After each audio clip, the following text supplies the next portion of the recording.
Salut Thomas. Salut Chloé. Enchanté, merci beaucoup de nous accueillir sur un des chars du spectacle A Million Splashes of Color. Bienvenue. Est-ce que tu peux un peu te présenter, nous parler qu'est-ce qu'on fait ici, qui tu es et qu'est-ce que tu as fait sur ce beau projet, sur ce beau spectacle? Bien sûr. Alors là, tu es sur un des chars du nouveau spectacle qui va se dérouler très bientôt, le 10 février. Tu es précisément sur le char qu'on appelle entre nous Robert et Richard, parce que c'est un hommage à ces deux compositeurs, ces deux frères compositeurs de Disney, parce que l'histoire générale de ce nouveau spectacle, c'est vraiment rendre hommage à la création de films qui passaient naturellement par la musique, comme tu le vois sur ce magnifique char, mais aussi sur le char artistique et sur le char de l'écriture que tu verras tout à l'heure. Donc il y a 3 chars en tout sur ce nouveau spectacle, c'est ça? Exactement. Et toi, quel a été ton rôle dans toute la conception de ce nouveau spectacle? Sur quoi tu as travaillé concrètement? Tu viens de dire le mot sur la conception. Je suis concepteur scénographe, c'est-à-dire que je suis en charge au tout début du projet de créer vraiment l'univers du spectacle. Donc là, comme c'est un show avec des chars, ça a vraiment été la conception des chars, que ce soit de trouver les idées, de trouver le graphisme, mais aussi après de les modéliser et de pouvoir offrir tous les fichiers à nos prestataires pour qu'on puisse construire ces chars. Et est-ce que tu peux un peu nous parler du process de création des chars? Comment ça se passe en fait Comment on passe de rien à un char qui va accueillir des danseurs et des personnages? Alors tout d'abord, on passe par une phase de conception. C'est-à-dire que vraiment, on va réfléchir le char sur une page blanche, vraiment ça en 2D. Donc toute l'histoire, tout ce qu'on veut ajouter sur ce char, tout ce qu'on veut raconter.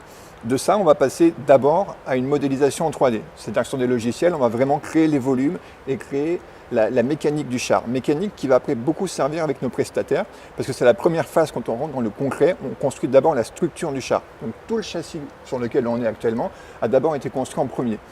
En parallèle, toujours, on travaille aussi avec nos peintres pour, au fur et à mesure, venir habiller le char. Dans ce cas précis, on a d'abord fait les parties en noir et blanc. C'est-à-dire qu'on a vraiment fait une coquille de ce char sur lequel on a rajouté par la suite tous les éléments colorés qui chacun racontent une histoire différente. Okay, et je crois qu'il y a quelques easter eggs du coup sur certains des chars. Alors il y en a beaucoup parce qu'on est quand même très fiers d'avoir à peu près une 60aine de références de films sur nos 3 chars. Ça peut aller de petites références vraiment cachées à des flacons d'encre qui sont vraiment thématisés par rapport à un dessin animé. Mais on a vraiment un côté très ludique sur ce char où chaque guest va pouvoir essayer de deviner où se trouve son dessin animé préféré.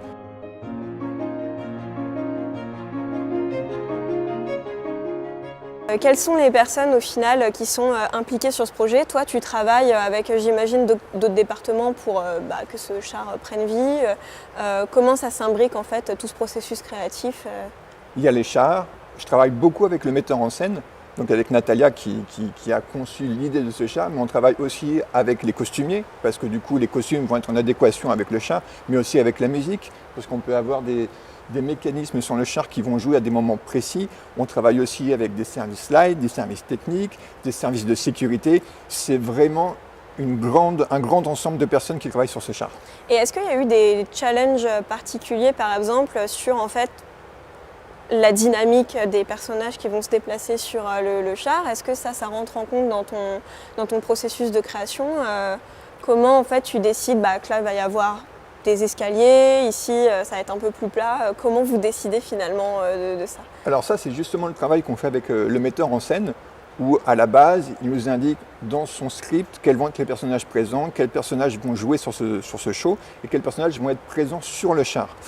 Par rapport à ça, on va essayer de leur intégrer des espaces pour lesquels ils puissent évoluer, que ce soit des personnages mais aussi des danseurs, parce que le spectacle est totalement interactif et totalement vivant. Est-ce que toi tu as rencontré un challenge particulier sur ce char ou pas? Alors oui, on a rencontré des challenges, notamment sur le côté noir et blanc des chars. Parce que notre idée de base était vraiment de partir d'une page blanche sur laquelle la couleur allait apparaître. Et c'est vrai que du coup, penser un char en noir et blanc, ça peut paraître incohérent, mais finalement, on a réussi à lui donner vie justement avec tous ces flacons et toutes ces couleurs. Je pense que c'est très réussi. Est-ce Merci. que tu as peut-être une petite anecdote à nous partager sur la conception de ce char?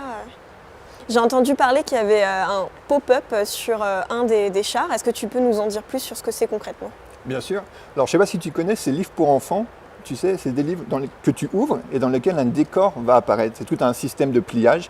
Et cette fois-ci, on a décidé de faire de ce petit format d'un livre quelque chose de grand qui se trouve sur le char qu'on appelle Hubert. Parce que chacun de nos chars un nom qui fait référence à un domaine artistique, que ce soit le domaine de la création visuelle, le domaine de la création musicale ou de l'écriture. Là, par exemple, on est sur le char Robert et Richard, et c'est sur le char de Hubert, en hommage à Hubert Iwerk, qui était le dessinateur graphiste qui a créé Mickey. Et Richard et Robert pour, j'imagine, les frères Sherman. Exactement. Et le troisième, il s'appelle Howard Ashman. En rapport avec l'écriture. Oui, merci beaucoup. Je veux bien te suivre pour voir si tu as des easter eggs à nous montrer un petit peu. Bien sûr, et moi je vais voir si tu connais bien tous tes films Disney. Bien sûr. Alors, tu vois, comme je te disais, chaque flacon a une histoire. Je sais pas, par exemple, si tu peux reconnaître ces deux-là. Mary Poppins, c'est le livre de la jungle. Exactement. Ça va, ça. Alors, je maîtrise, ça va. C'est ça. Tu vois, on a des fois des flacons où c'est facile, mais je vais te montrer d'autres endroits où les easter eggs sont un petit peu plus cachés. Il faut vraiment avoir l'œil pour les retrouver. Tu vois, là, par exemple, est-ce que tu reconnais Hercule, Alice au Pays des Merveilles. Exactement. Et des fois, comme je te disais, on a des plus petites références. Un peu. C'est Timothy dans Dumbo. Parfait. 20 sur 20, tu es accepté à l'Académie Disney. Parfait. Sur chaque flacon, tu verras qu'on a créé des étiquettes pour chacun avec des jeux de mots et des calembours.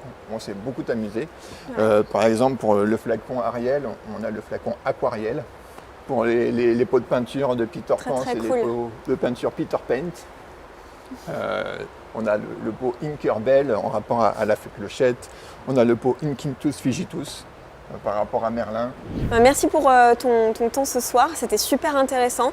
J'ai vraiment hâte de voir à quoi va ressembler le show et je te laisse pour aller voir Malika et Julie sur le costume et les costumes et le maquillage. Et merci à toi. Merci à toi. À très vite. À très vite. Ciao.